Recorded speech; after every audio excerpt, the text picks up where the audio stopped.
8월 22일 날 실거래 신고에 관한 법령이 일부가 또 추가됐어요. 동가 클래스.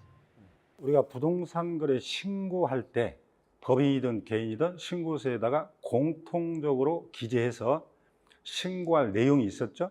이것도 시험에 자주 나왔었는데 우리가 앞잡다기를 실족의 당부 중 여기까지 일단 외웠었잖아요. 그러니까 반드시 신고할 사항으로서는 실제 거래 가격, 조건 기한, 계약일, 그 실족해 이렇게 외웠잖아요. 그다음에 당사자 인적 사항이, 그다음에 이제 부동산에 대한 구체적인 내용으로서 보다시피 뭐 소재지라든지 면적, 여기 종류 이렇게 해서 실족의 당부 여기까지 했잖아요.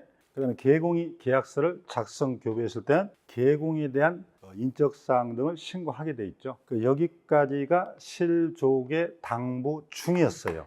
근데 이게 하나 이제 추가됩니다. 외우기도 쉬워요. 실한 조개를 보내달라고 당부를 중인데 누구에게 당부해야 돼? 관리인에게 당부한다. 이렇게 이제 외워버리면 되는데요. 여기 빨간색으로 표시한 것이 이번에 신설된 것이에요. 실거래 신고를 하고 나서 잘못 신고했거나 거짓 신고나 의심이 가요. 그럼 그 자리를 갖다 소환해서 또는 조사를 해야 되는데 공문서를 발송하면 받을 사람이 없는 거예요. 그래서 국내에 주소나 거소가 없는 사람들이, 이런 사람들은 그 서류를 받을 수 있도록 위탁관리인의 인적사항을 별도로 신고해야 된다. 이게 추가된 거예요. 신고사항은 실족의 당부 중 누구에게? 관리인. 이렇게 외워버리면 되겠어요.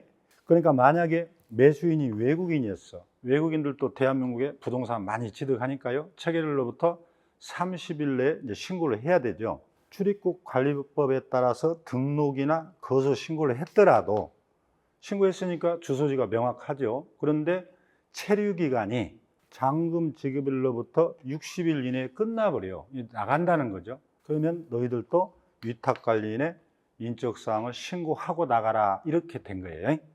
만약에 매수인이 외국인이었다. 그럼 이자들이 금방 얘기했죠. 등록을 했거나 출입국 관리법에 따라, 그다음에 재동포 등에 관한 법률에 따라 거소 신고를 했으면은 뭐예요? 외국인 등록증이 있겠죠. 그다음에 국내 거소 사실 증명서 있겠죠. 이 신고한 사람들은 이런 실거래 신고서를 낼 때 이걸 이제 함께 내도록, 이게 이번에 신설됩니다. 이제 이게 바뀌니까 따라서 바뀌겠죠. 그래서 우리 부동산 거래 신고서 서식에 보면 이 매수인란에 요것이 추가가 됩니다. 이 용도를 신고하게 돼 있었는데 하나 더 나가서 국내에 주소나 거소가 없는 경우에는 바로 이 위탁관리인의 성명, 주소, 주민등록번호, 전화번호, 휴대전화를 신고하도록 이게 서식이 바뀌었습니다. 자, 우리는 부동산 거래 신고를 체결일로부터 30일 이내에 하라고 돼 있죠. 근데 여러분 현장 실무에 가면은 체결일로부터 30일? 도대체 언제를 말하지? 체결일이라는 게? 이게 막 다툼이 많았어요. 왜냐하면 30일 이내에 신고를 안 하면 과태료 500만 원 이하의 과태료를 물리잖아요. 그러니까 심각하지, 현장에 가면. 그래서 이걸 체결일이라는 개념을 명확하게 한 거예요. 따라서 여러분 민법을 공부했듯이 계약은 뭐예요? 합의 때 성립하죠. 의사표시가 상대방에 도달할 때. 그래서 일단은 특정이 됐을 때 합의한 날이 계약 체결일이다 이 말이에요. 근데 합의와 동시에 계약금이 여러분 지급되죠. 자, 오늘 계약을 합시다라고 해서 계약금까지 지급이 됐으면 당연히 지급일이 이제 이때부터 30일이 날짜가 계산된다는 것이고, 근데 여러분들도 현장에 가보세요. 오늘 계약을 구두상으로 합니다. 그리고 내가 아직 돈이 준비 안 됐으니 계약금은 내일 보내드릴게요.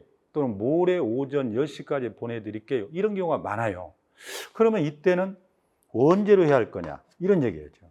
그래서 합의한 날이 계약금 전부 또는 일부를 지급한 날보다 앞서는 경우, 합의가 앞선 거죠. 그래서 오늘 합의하고 계약금을 내일이나 모레 주기로 했다. 그러면 우리가 합의한 날을 기산일로 합니다. 이때부터 30일 이렇게 명확하게 정리해 놓은 거예요. 그래서 이 부분도 부동산 거래 신고서 유의사항란에 보면 이게 신설됐어요. 그래서 이것도 좀 기억을 해 두셔야 되고, 그러면 이게 바뀌니까 변경 신고가 바뀌어요. 여러분들 실거래 신고한 이후에 내가 기재를 잘못했다. 잘못해서 바로잡는 걸 뭐라 그랬죠? 정정신청이라고 했잖아. 실제 계약 내용을 바꿔요. 이걸 변경신고라고 그랬죠. 그래서 시험에서 정정이 되느냐 안 되느냐, 변경이 되느냐 안 되느냐 이걸 물었단 말이죠. 정정은 바뀌지 않았어요. 그래서 저는 이걸 앞자를 어떻게 땄죠? 개, 돼지가 당면을 먹는 종자가 있다. 이렇게 외워버리면 돼. 개, 돼지, 당면, 종. 근데 이제 변경은 어떻게 우리가 외웠죠? 공중 이렇게 외웠잖아요. 지면, 하늘과 땅 사이로 가기 이렇게 외웠거든. 그럼 여기다가 이제 관리인을 하나 추가하면 돼요. 공중, 지면, 가기를 누가 하느냐? 관리인이 간다. 이렇게 이제 외워버리면 되는데, 공동 매수에서 공짜를 땄죠? 근데 일부가 변경, 제외돼 버려요. 신고했다가 거래 안 했다는 뜻이죠.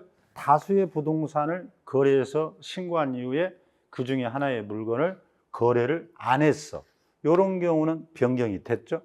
그래서 이 두 개를 따서 공 이렇게 제가 따드렸고, 그 다음에 중도금, 잔금, 그 다음에 지분, 지분 비율 이렇게. 그래서 공중, 지면 이렇게 땄죠. 공중, 지면. 그 다음에 거래가격, 기한. 그래서 가기 여기까지는 맞아. 그러다가 이번에 이제 위탁관리인을 아까 신고하라 그랬잖아. 근데 위탁관리인이 인적사항 등이 변경될 수도 있고 주소가 변경될 수도 있어요. 그래서 관리인도 이제 변경을 해주겠다는 거예요. 그럼 이제 주의할 것이요. 지금까지 변경이 불가한 것은 물건이 바뀌거나 소재지, 건물의 종류가 바뀌어버린다. 이런 것은 변경을 안 해줬어요. 특히 당사자나 개공의 인적사항 주의하라고 그랬죠. 성명, 주민등록번호, 사람이 바뀌는 거, 물건이 바뀌는 것은 변경 안 돼요. 다시 신고해야 돼. 이건 시험에 여러 번 나왔죠. 법인의 명의나 법인의 등록번호가 바뀌는 것도 당연히 사람이 바뀌는 거니까 이런 건 변경이 안 됐어요. 아까 공동 매수인 중에 제외는 됐지만 추가, 새로운 사람이 거래에 참가했다. 그건 다시 신고해야 돼. 여기도 마찬가지. 근데 관리인에 대해서는 인적사항도 변경이 된다는 거지. 개공이나 당사자는 안 되는데. 이걸 주의하셔. 그래서 이번에 개정된 내용이 이 부분이니까 여러분들 잘 정리를 해 두시기 바랍니다.